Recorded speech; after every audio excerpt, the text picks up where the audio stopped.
Today I'm going to be talking about the album Pretties for You by Alice Cooper. The album was released on June 25th, 1969. It is celebrating 55 years. For those of you who are unfamiliar with this band, it was the Alice Cooper band back then, as opposed to Alice Cooper, the solo artist. They were a band from 1969 to 1974, and the band broke up. Then he continued as a solo artist, the singer, or Alice Cooper, who was Vincent Furnier. Now, this album here was a failure, and it wasn't really well received when it came out. So, in addition to my usual track-by-track analysis, I'm going to be looking at some negative reviews that I found on rateyourmusic.com.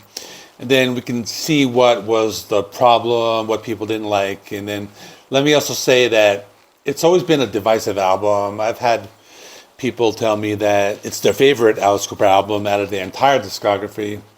And I think it's because it's very different from the rest of his album. So for that reason, we're going to be dissecting all of that and exploring all of this. So if you're a casual fan of Alice Cooper, you know that he changed his style over the years.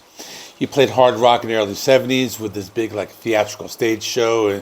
In the 80s, he went new wave. In the late 80s, he played hair metal. In the 2000s, he played industrial metal. But there was also a time in the late 60s and early 70s when he was playing this psychedelic rock, acid rock, or some even called it art rock. That was the main sound of this album, Pretties for You.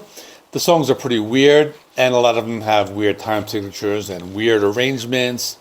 A lot of it was influenced by the Syd Barrett era Pink Floyd, such as the songs from the album Piper at the Gates of Dawn and Sorcererful of Secrets. Even the album art was very different from the album covers. You don't see the band. It looks like something you'd see hanging in a modern art museum. The artwork was originally painted by Edward Beardsley, and you can see some of his other work in this photo. He was an artist and a professor, but this was his only well-known piece of work. The album also had a few producers. The third one might actually surprise you. First was Ian Underwood. He was a keyboard player from the band The Mothers of Invention, which were a very experimental jazz fusion and rock band. Then it was Herbert Cohen. He was a record company executive and worked with many artists in the 60s, such as Linda Ronstadt. And the last person is Frank Zappa, who was a very well-known musician and played a lot of different styles. He played rock, pop, jazz fusion. So these producers were also influential in the psychedelic sound of this album. But here's where things get interesting. According to the band's manager, Shep Gordon, the day they were scheduled to record at Whitney Studios in Burbank, Frank Zappa left his brother in charge of the recording while Frank left for the studio. Then Frank Zappa came back a day later, and he was informed that the album had already been finished.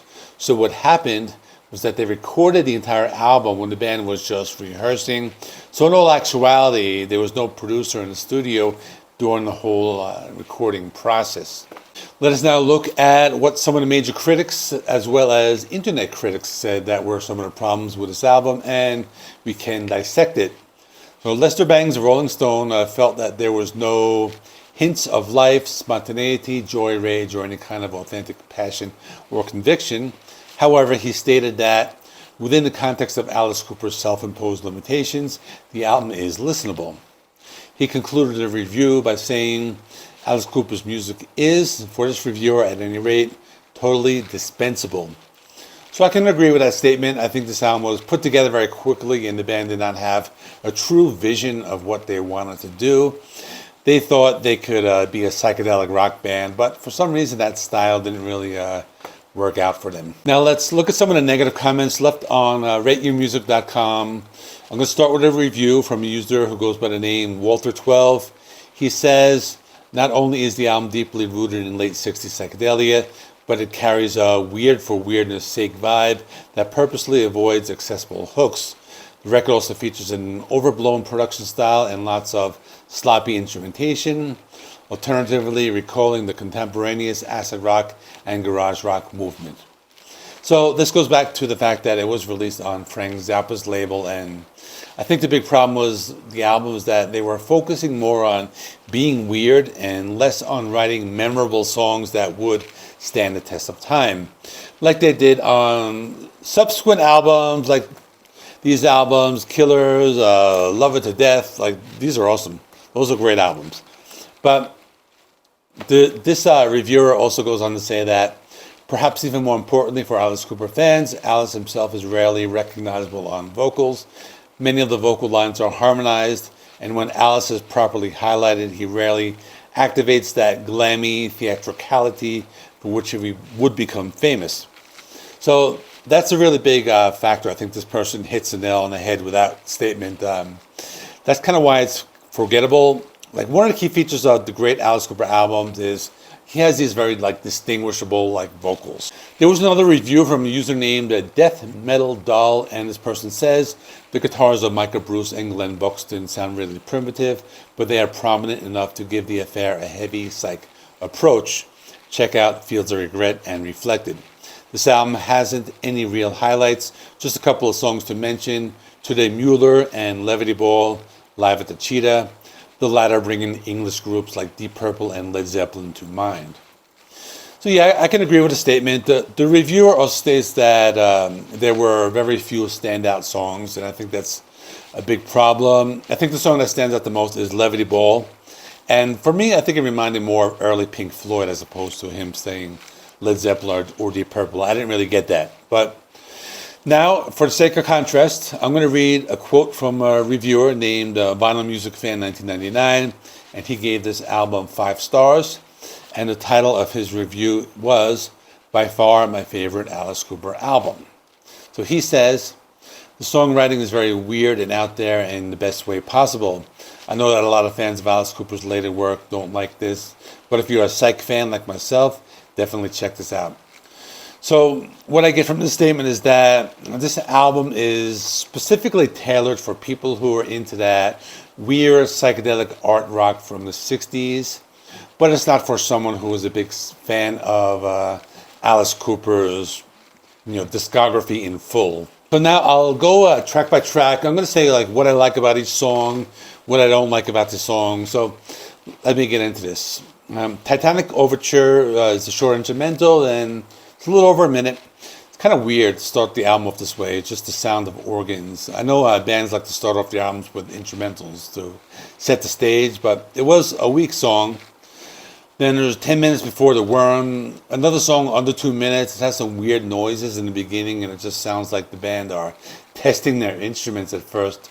But then the song sounds like a Beatles song, but it was very weird. It was not a memorable song, and it sounded like they were playing freestyle in different parts. I don't think it was too memorable. Sing Low, Sweet Cheerio starts with some guitar strumming, so I thought it sounded good at first. I guess it would be one of the stronger tracks. Kind of has that spy movie sound. This is also one of the longer songs. It's just under 6 minutes. I thought it has a very late 60s sound. The problem with this song is the strange song structure. There's no verse, chorus, verse. It's all one verse. So for that reason, it's not very memorable.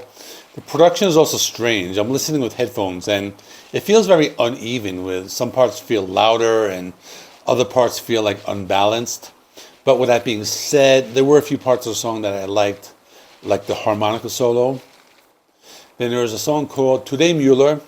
Short song, under 2 minutes. It's a psychedelic rock song. It feels like it's too short. Alice Cooper, the vocalist Alice Cooper, he's doing some falsetto vocals, so it doesn't really sound like him.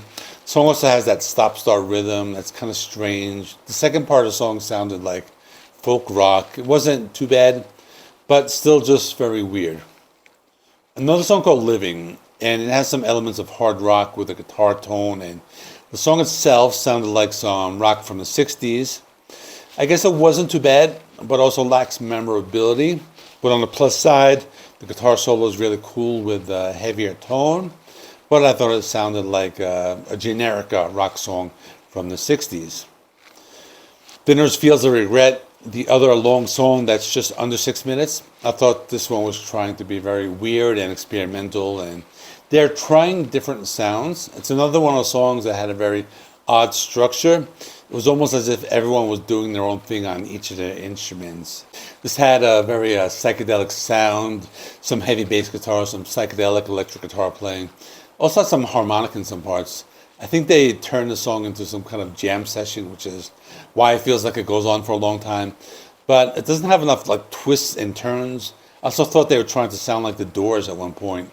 There was even a part where Alice does the spoken word part, and then that's what they were going for, I guess. Next song, No Longer Umpires, very weird song. It sounds like some freeform jazz music. It's a short song, under 2 minutes. Then there's a song I was talking about before, Levity Ball, probably the best song on the album. It has a sound similar to Astronomy Domini from Pink Floyd's Piper at the Gates of Dawn. The production has some problems. It's very weak. It sounds very like fuzzy listening to it on headphones. It would have sounded better if they like did a re-recording or remastered it or whatever. But if they did that, I don't know, it might be better. It's a trippy song, but I like it. Then BB on Mars, it's only a little over a minute long. It's a filler track. I don't find anything memorable about it. I like the guitar tone and the bouncy rhythm. Then the song Reflected, this is not too bad. And they remade the song for Billion Dollar Babies album as Elected. This version sounds like a demo version of that. And this one also has some of that early Pink Floyd sound. A lot of people in the comments were comparing it to Roger Daltrey and The Who. It sounded a little like some of the early stuff by The Who, I guess you can say that. Apple Bush was one of the better songs. I like it. It's kind of catchy. I think like this is one of the few songs that's memorable because it had that catchy melody. Like they're not trying to be weird for the sake of it.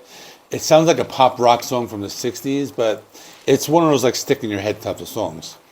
Then there's Earwigs to Eternity, a short song, a little over a minute, just a weird song. Sounded like an unfinished idea. It was a little Beatles-ish sounding. Then there's Changing Arranging, the last song. Sounded like their classic sound a little bit. It was pretty decent. It had a cool melody, had some distorted guitars, and had a hard rock sound. I don't know, maybe even like some proto-heavy metal in there as well. But very weird song, trippy, and the guitars had like lots of feedback. So that is all. Let me know your thoughts on Pretties for You. Have you ever listened to this album? Like I said, some people rank it very high. Some people rank it very low. It seems to be one of those like love it or hate it albums. So I did lots of Alice Cooper albums. So I'm going to put them all in the playlist. I put them all in the playlist. And you can check that out. So thanks for watching. Please like this video. It helps me with the YouTube algorithm. Please subscribe. I do rock and metal reviews, rankings, and more. And I'll see you in the next one.